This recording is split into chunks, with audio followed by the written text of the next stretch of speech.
മത്സ്യത്തൊഴിലാളിയായിട്ടുള്ള സലാം നമ്മുടെ കൂടെ ടെലിഫോൺ ലൈനിലുണ്ട്. സലാം, എപ്പോഴാണ് അപകടം ഉണ്ടായത്? എന്തൊക്കെയാണ് അവിടെ സംഭവിച്ചത് ഇന്നലെ? ഏകദേശം ഇന്നലെ വൈകിട്ട് 7 മണിയോടെയാണ് സംഭവം ഉണ്ടായെന്നാണ് അറിയാൻ പറ്റിയത്.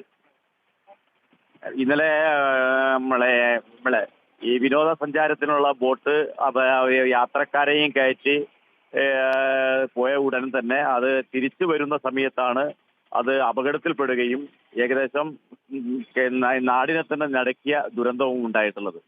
ഈ വിഷയത്തില് വലിയ വീഴ്ച ഉണ്ടായി എന്ന് തന്നെയാണ് നമ്മളൊക്കെ വിശ്വസിക്കുന്നത്. കാരണം ത്തെ കുറിച്ച് പറയുമ്പോൾ ഈ വിഷയത്തില് ബോട്ട് സർവീസ് നടത്തുന്നതിന് അനുമതി ഉണ്ടോ എന്ന് ചോദിച്ചാൽ അനുമതി ഇല്ല എന്ന് തന്നെയാണ് അധികാരികൾ പറയുന്നത്. അനുമതി ഇല്ലാത്ത ബോട്ട് എങ്ങനെ സർവീസ് നടത്തി എന്നതിനെ കുറിച്ച് വ്യക്തമായ മറുപടി അധികാരികൾക്ക് ഇതേ സമയം വരെ തരാൻ പറ്റില്ല.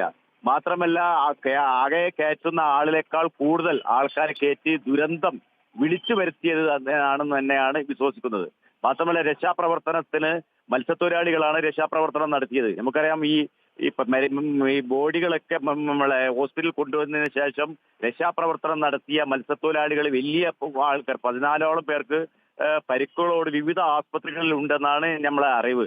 അങ്ങനെ ഈ രംഗത്ത് വലിയ വീഴ്ച തന്നെയാണ് ഉണ്ടായിട്ടുള്ളത് എന്ന് തന്നെയാണ് നമ്മളൊക്കെ വിശ്വസിക്കുന്നത്.